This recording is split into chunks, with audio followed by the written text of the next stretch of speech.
You know what? They can like back us up. They can back us up once in a while. That's You know right. what?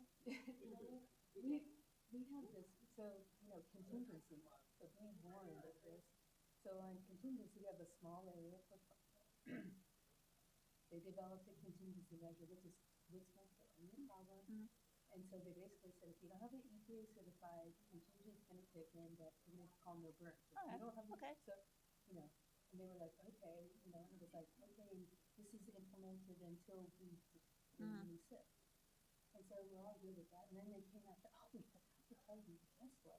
You guys forgot to put in, that post-attainment quantitative milestone. We forgot to tell you, even though you guys have already adopted it. Hey, Wow. we need this post-attainment. And so we're like, okay, well, that's just a line, just adding that in. And then Jean Pine comes, and she throws it, she changes it. She says, oh, it's until EPA approves, And so I was on so she goes, well, we gave EPA, we gave headquarters 2 alternatives. I go, why'd you give them 2 alternatives? Why didn't you just give them our alternative? Right. What are you doing? Because the thing of it is, it goes, and I can say this having come from headquarters, when it goes to headquarters, it goes to OGC, and they pick the most stringent because they don't understand what we're dealing with out here. So the city isn't going to, because they're like, why would we do something that we have no control over?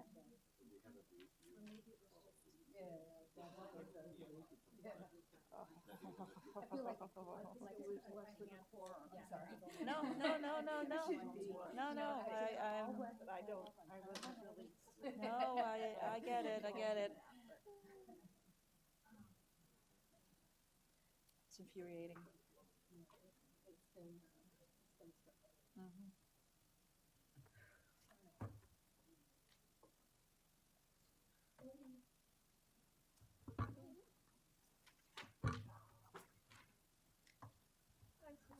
How's it going? Good. How are you? I'm better now that I actually made.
Are we sorry? Okay. Okay, we're going to go ahead and get started.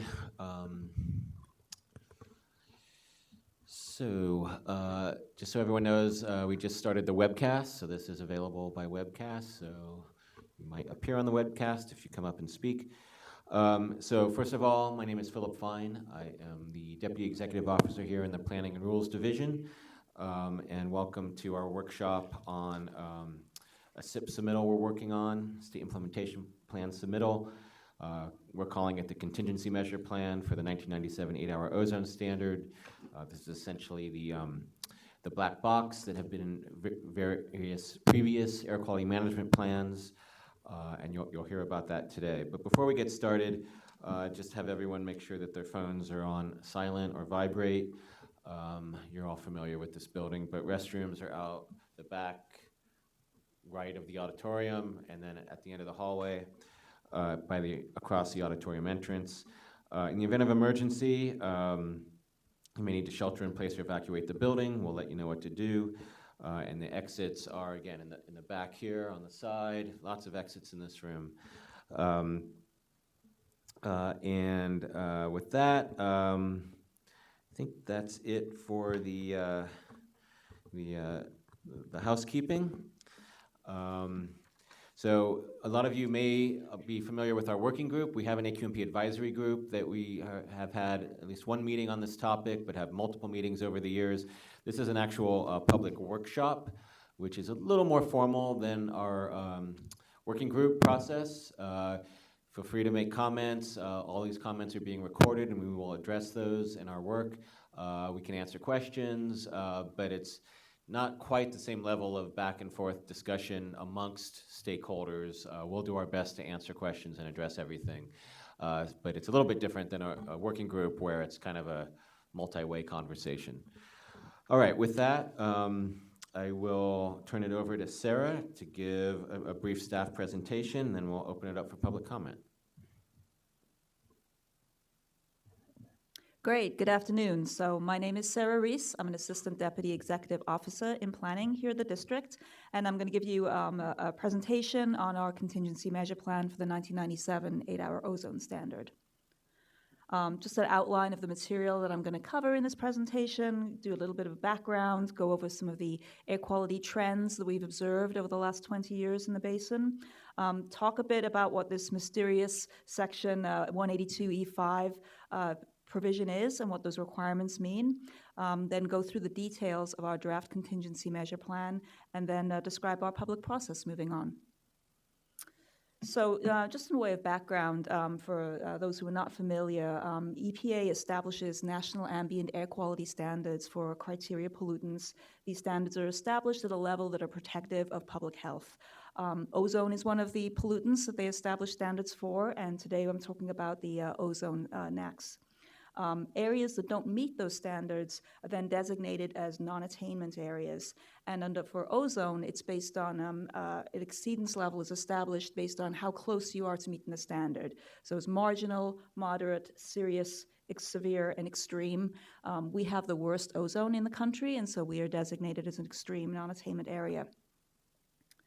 There are also several different ozone standards. Today I'm talking about our plans to attain the 1997 8-hour ozone standard, but there's also a 1979 1-hour ozone standard that's since been revoked, but still has some obligations for us. There's a 2008 standard as well as a 2015 standard. The 1997 standard is the one that's in front of us now because we have an upcoming attainment deadline to hit that's right around the corner in 2023. And a little bit about how ozone is formed. It's not a substance that's really emitted directly. It's formed in the atmosphere, a photochemical reaction between VOCs and NOx. So those are the precursor emissions. It'll mix with the upper atmosphere during hot temperatures with sunlight, during stagnant conditions, and then form ozone. And you can see that we have a good story here in terms of ozone levels have been decreasing over the last 2 decades.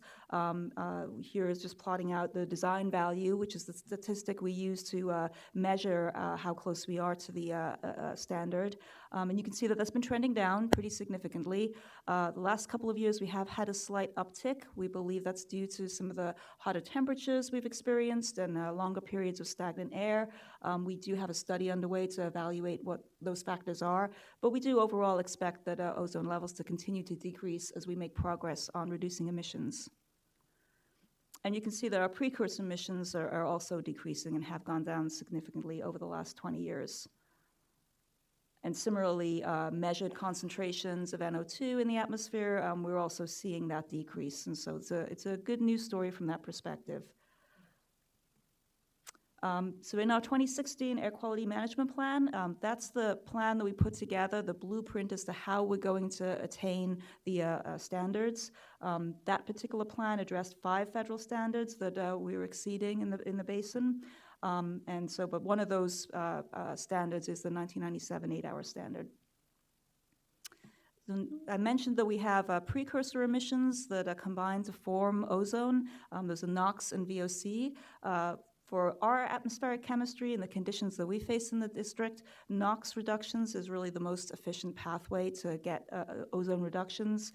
You can see for this chart here, this is different isopleths for different concentrations of ozone. You will get emission or reductions in ozone concentrations when you reduce VOC, but reducing NOx gets you a lot more of those reductions. And if you were to just reduce VOC alone, it wouldn't really help. So from this path, you can see that getting to those NOx emission reductions is really critical for us. Our progress since 1997 has been pretty good. You can see our baseline in 1997 was over 1,000 tons per day of NOx. In 2012, we got that down to 524 tons per day, so about half a reduction.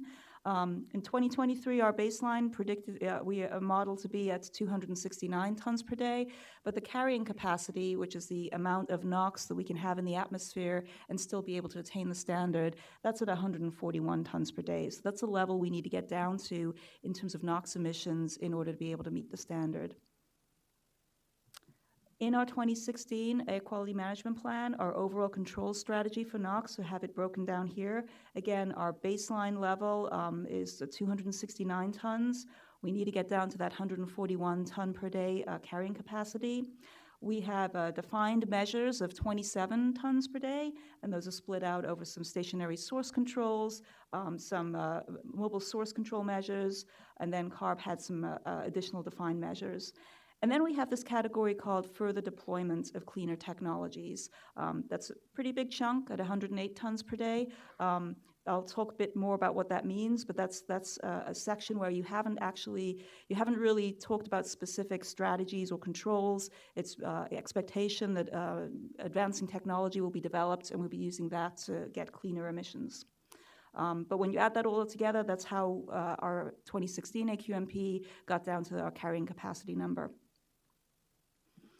So this provision of the Clean Air Act, Section 182E5, it's a provision that applies only for extreme non-attainment areas, and it allows you to rely on the development of newer technologies, so without being all that specific in terms of being able to get emission reductions. And the reason that's allowed under the Clean Air Act is that for an extreme non-attainment area, you're given 20 years to reach attainment. It's because you're the furthest away from the standard, there's a lot of work that needs to happen, and so recognition that a lot of things can change in 20 years, that there's a lot of advancing technologies and things will be developed, and so state and local agencies are allowed to rely on that advancement of technology, thinking that there'll be cleaner engine standards, there'll be newer technologies available to turn the fleet over. In our Air Quality Management Plan, EPA did approve 108 tons per day of these further deployment measures, but there's as you get closer to the attainment dates, EPA wants to know what happens. If they wanted to see your plans for being able to effectively fill that black box, and what contingency measures can you have in place to cover those tons in the event that you don't have that advanced technology development. And so that's what we're looking at today, is developing that contingency plan.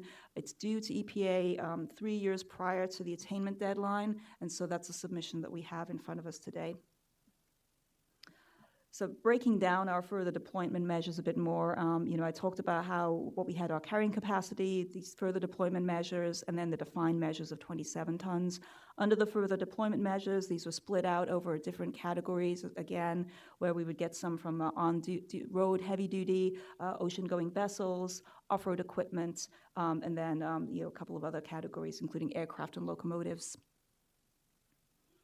We have relied on this black box provision in previous air quality management plan. Our reliance has decreased significantly, which is good.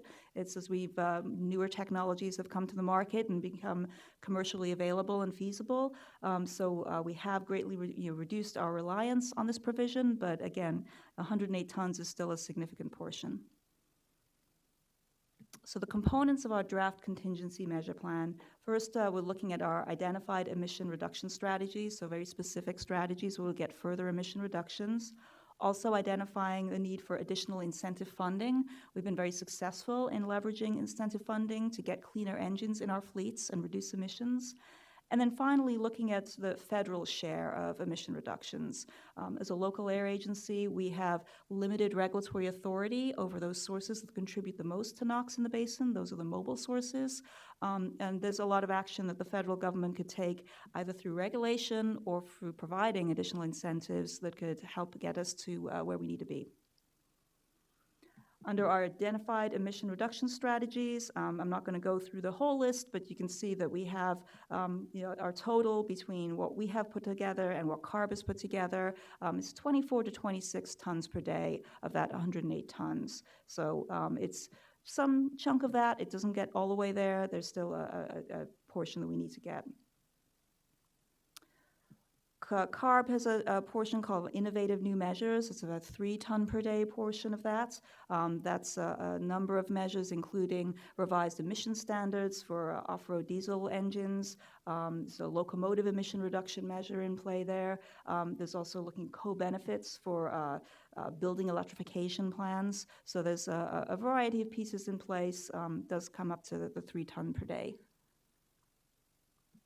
And then looking at additional incentive funding, in our 2016 Air Quality Management Plan, we estimated that we needed over $1 billion per year over a 14-year period in order to have sufficient funds to turn over the fleet. Currently, our expected future funding is approximately $800 million over a 4-year period, so it's a bit short of that. You can see there's different programs that funding is coming from, including some from AB 617. We're still continuing our CARB and Prop 1B funds.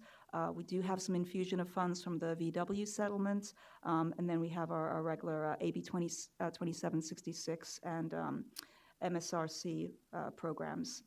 We are looking at securing additional funding because the need is still pretty great. We have our voting district authorization legislation that, if successful, will provide $1.4 billion per year. But we know we need to look at other mechanisms as well. If we are successful with that legislation and get that level of funding, we expect that we'll be able to get an additional 15 tons per day of NOx reduction in 2023. So I mentioned that we've had really good success at leveraging incentive funds in the past and being able to get emission reductions. So our CARB program, we've been able to, since 1998, we've spent just under $500 million. That's resulted in, fairly significant emission reductions. Similarly, with Prop 1B, we've also been able to, do a lot to turn over the fleet and get cleaner engines in play. And then we also have our Replace the Ride program, which is targeted at light-duty vehicles, and then our school bus program, which has been very successful in cleaning up the school bus fleet. Now, this chart shows the progress that has been made in different source categories that contribute to NOx. Again, being mobile sources are the big contributor for NOx, so these are all mobile source categories. Well, I guess we do have one stationary source in here. But you can see that the lines for which, for light and medium duty vehicles, which are subject to CARB authority in California, that's the yellow line. Those emissions have come down very significantly since 1997.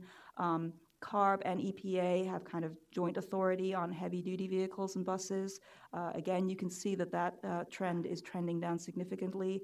And then on the stationary source side, which is the blue line for us, again, we're getting emission reductions. What is interesting to note is the bottom line, which is the red line.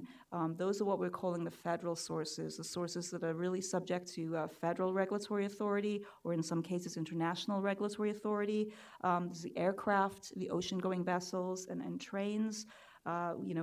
those aren't going down. Those are staying the same. Those are going up. And so that's a significant challenge for us when you get to 2023, where those types of sources are a big component of what we need to reduce.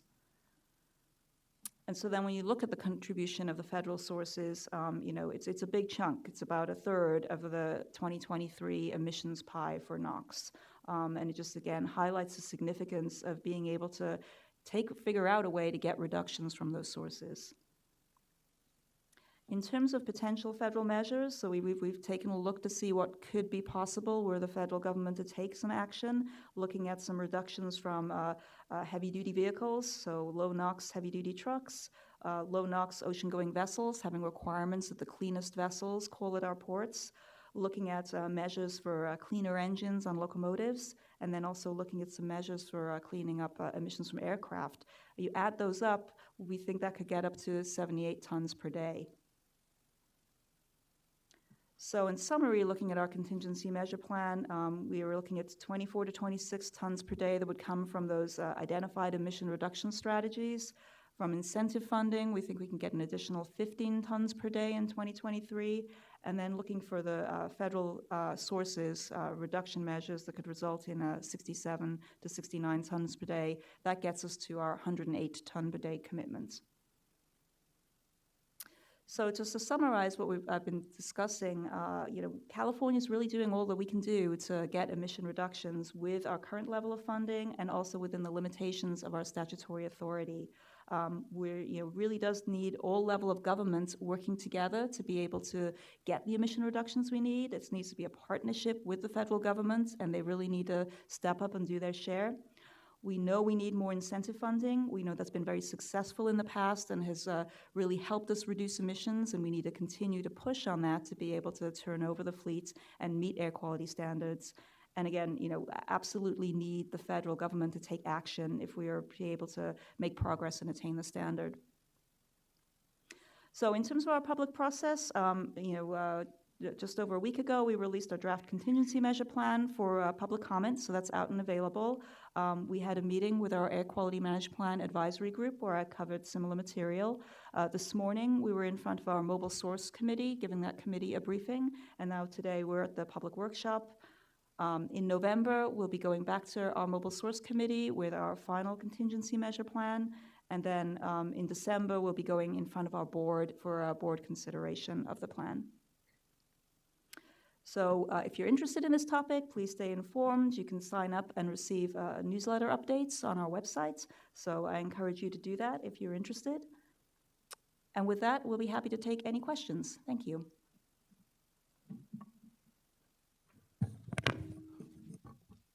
All right, thank you, Sarah. So before we open up for questions, let's let you know who's sitting up here to answer your questions or comments. So we'll start, let's do self-introductions. Start with Zorik. Zorik Pirvasian, Planning and Rules Manager with Planning Division. Kalam Chang, Program Supervisor, Planning. Sarah Reese, Assistant Deputy Executive Officer in Planning. Sylvia Vanderspeck, Chief of the Air Quality Planning Branch at the California Air Resources Board. Hi, I'm Barbara Baird, Chief Deputy Counsel at the South Coast AQMD. Megan Lorenz, Principal Deputy District Counsel at the South Coast AQMD. Okay, so I don't think we're doing formal speaker cards or anything. There's just not enough people in the room to warrant that.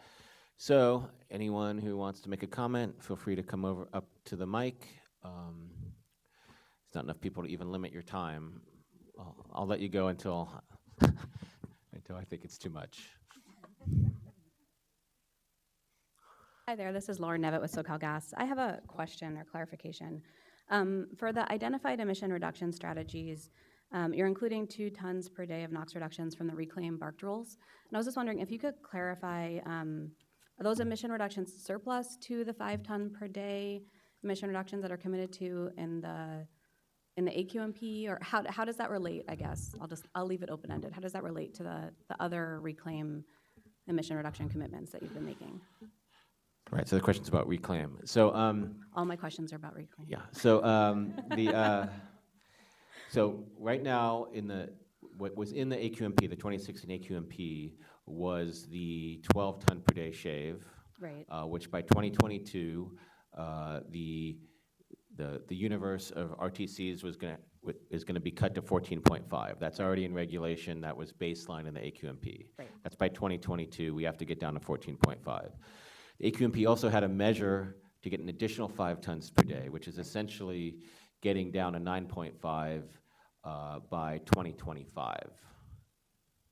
But this is a 2023 target. So we think with all of the rulemaking that's going on, the transition from a cap and trade system to a command and control system, which does not have that buffer between actual emissions and the RTCs, that by 2023, with the current rulemaking activity, that we can get down below 14.5 and down to 12. Now remember, in a cap and trade world, we would have to have 14.5 by 2022.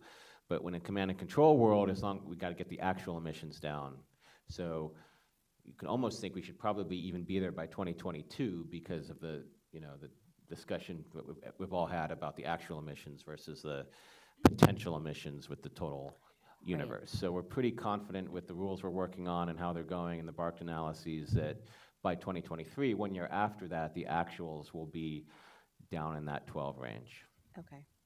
So I guess, so just to summarize, well, there's a lot there, but the 2 ton per day NOx reductions that are in the contingency measures are a subset of the 5 ton per day commitment in the AQMP? Yes, that's right, one way to look at it. Right, because you're partially there. Yes. And I don't have it in front of me, but in the contingency measures plan, there was a list of lending rules that have been adopted or will be adopted. I don't think everything was in there, so is that list is reflective of where you think those emission reductions are coming from by 2023? Is that? I think the list we provided was adopted rules. Okay. But not I didn't flip through it necessarily quickly enough, anticipating okay. what the reductions will be going forward, but we've made some estimates and think 2 is a pretty safe number. Now, that could change. We don't know until we've adopted those rules, but what we're anticipating, or at least estimating in this submittal, is that there'll be another 2 by 2023, below 14.5. Below 14.5. Okay. Because right now in the SIP modeling, you assume 100% of that 14.5 is emitted into the air in 2023. Right. Okay. All right. Clear as mud. Thank you. No, I appreciate the clarification.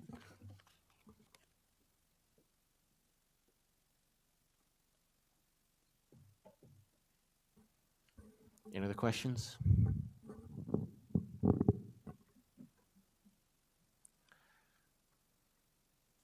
Andy?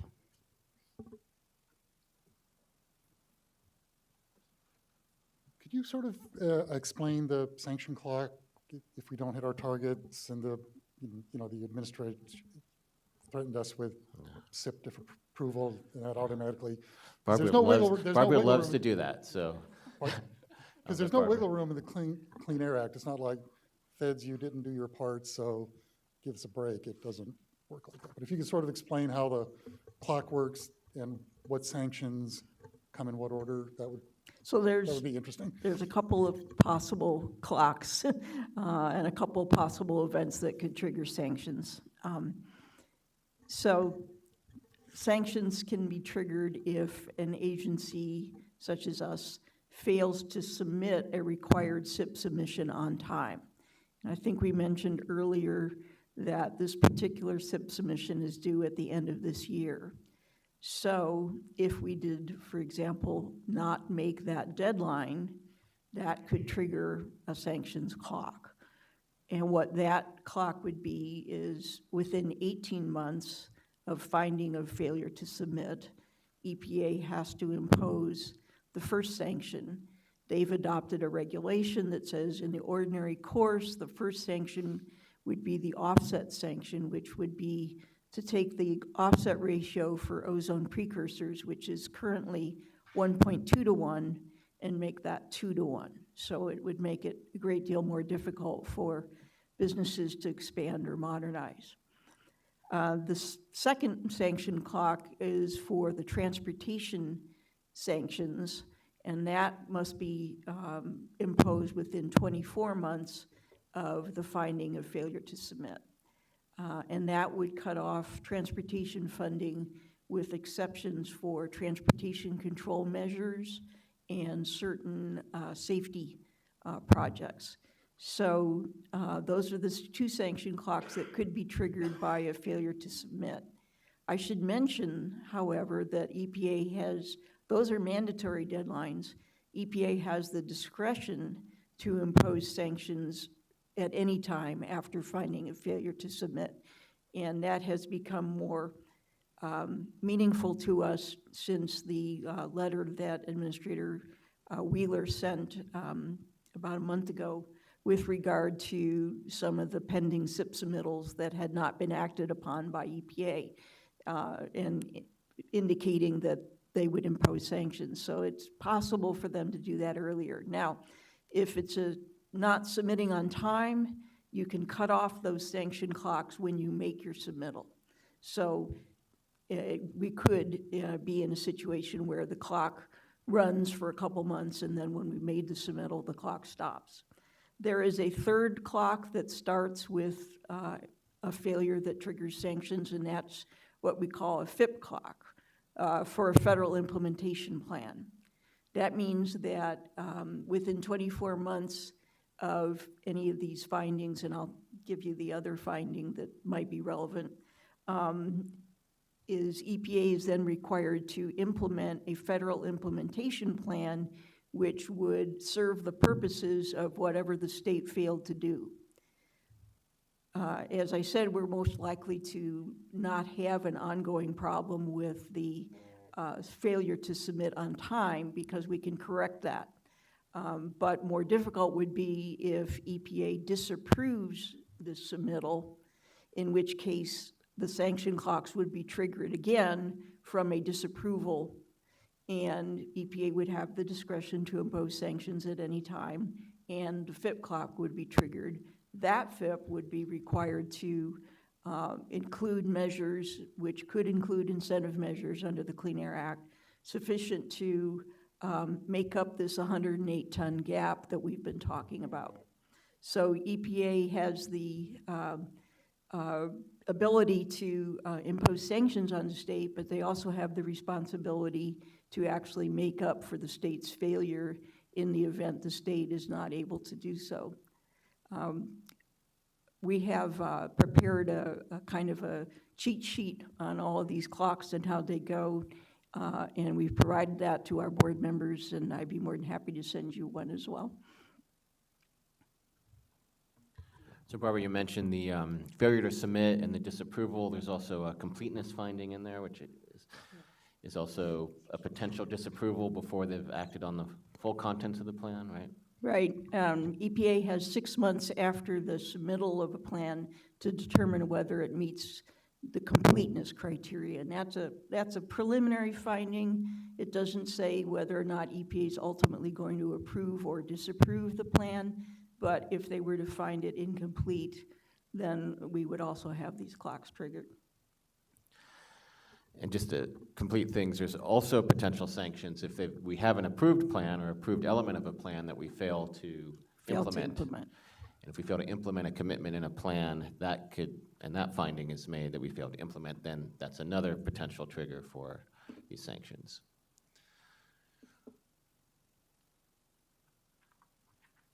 Any other questions, comments?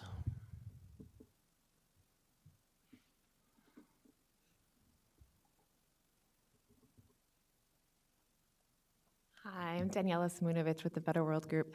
I just have, first, a request from Barbara. If you could please send that cheat sheet about the clocks, that would be very helpful, maybe to everybody that signed in, the cheat sheet that you just mentioned. We'll post it on our AQMP website. That would be great, Okay. thank you. My question is a simple question about I see that you guys are in the innovative measures proposed by CARB, citing the co-benefits of the electrification commitment in the 2017 scoping plan. So I was wondering if you could talk a little bit more about that, and also just in the context of, I think the AQMP, the latest AQMP had a regulation proposed to reduce a commitment for reducing and replacing residential and commercial appliances with zero emissions. So I wanted to know, what the timeline of that rulemaking is, because I think it was supposed to be adopted by 2018 in the AQMP. I can't remember. So one, what's the regulation or the timing on that regulation? And is that regulation, is this A or B thing supposed to trump that, or what's the relationship of the two? If you could just explain that a little bit further. Thank you. Okay, so on the A or B side, I mean, we're coming up with some new measures, and actually it's going to be complementary to what the district is doing. We're just going to be quantifying the emission reductions that we're going to get because the scoping plan's already occurred. So we'll be working closely with the district on this. Yeah, and it does overlap with one of our control measures. I think it was at CMBO2 in the 2016 AQMP.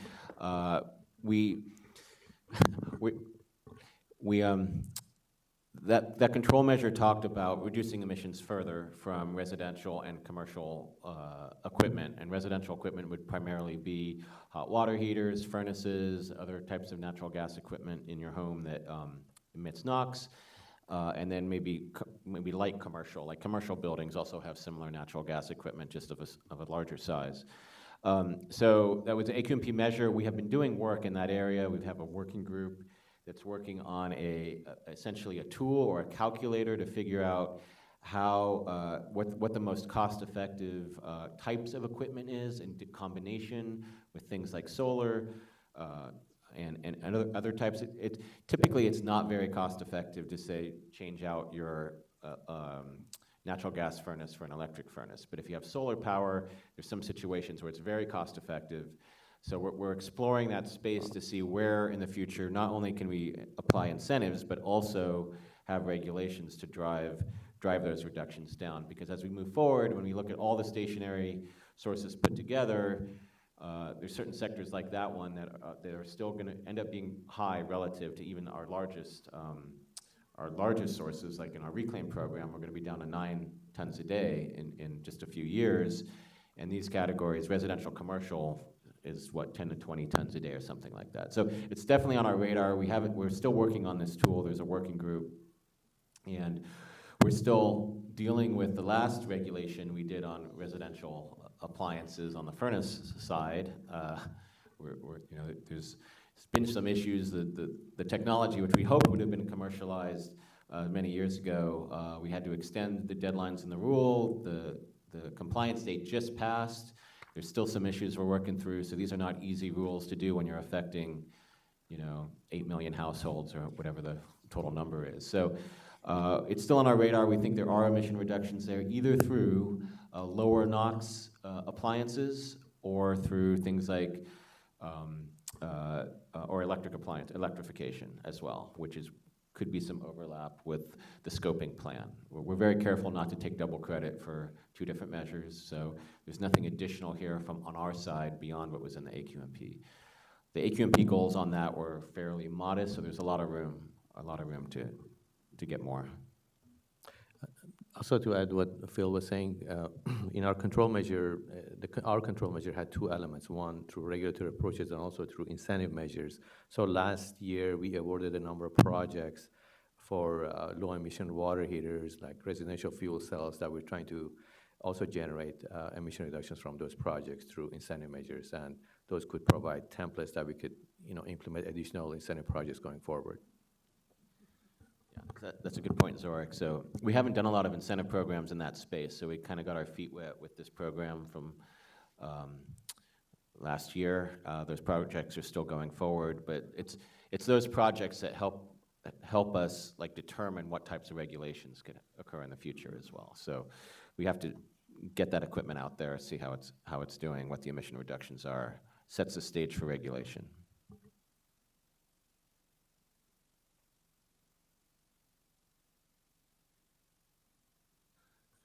Any other comments or questions?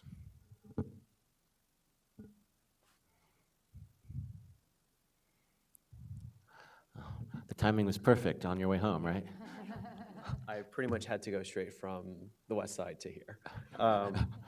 Hello again, Carlo Dela Cruz with the Sierra Club. I want to thank you for another opportunity to speak on the AQMP and the contingency plan. a lot of our comments will be in a letter, so don't worry too much about taking notes. I just wanted to say one thing. First, I echo the comments by Better World Group. I think there are a lot of co-benefits, not only for ambient air quality, but also indoor air quality, which affects obviously individuals and especially children, for zero emission home appliances.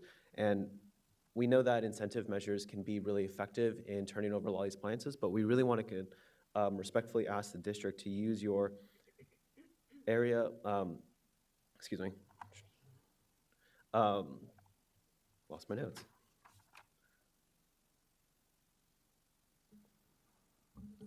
Authority over area sources. Yeah. Dramatic pause. This is why the 3-minute counter isn't as, so thank you. Standard on appliance is using the district's area source authority. As you may already know, a public health study by UC Berkeley Lawrence Laboratory found that half of households that were using gas burning appliances would have had air quality that would have violated federal standards if that air quality was found outside. So we think there are a lot of co-benefits as well as a public health justification for turning over a lot of these appliances. Lastly, you know, I already said this earlier this morning, that the contingency plan relies heavily on additional incentive funding. Doing the math, we need to reduce about 108 tons per day, and about 13% of that seems to rely on the potential for sales tax increase through the legislation. And so rather than relying on additional incentive funding, we really would encourage the district to come up with creative solutions such as future regulations, as well as projects that can really demonstrate and get these projects out there. I think that's about it. Oh, and I think also with the potential of CCAs as being a new tool to advocate for cleaner energy options, that's where we can see a lot of these co-benefits for the cost effectiveness measure, as well as home installation for solar. Thanks. Thanks for your comments. Yeah, we're definitely interested in exploring that area. You have to be a little careful. I mean, when there's a fuel switch, there's definitely cost implications potentially to residences, especially if you're talking about low-income residences. And you know that the PUC is very concerned about rates, and other entities are very concerned about rates. So we'd like to find a way to push that zero-emission technology in homes, but we need to be cognizant of some of the potential costs. And we do think in certain situations there won't be a significant cost to the resident, but in other situations there might be. So we have to tread cautiously here, but we do think there's some potential.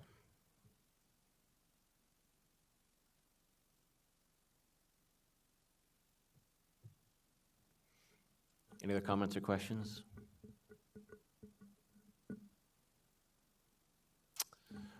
Okay, if there's no other comments or questions, so we're working on potentially one more AQMP advisory group meeting, which some of you participate in the November timeframe.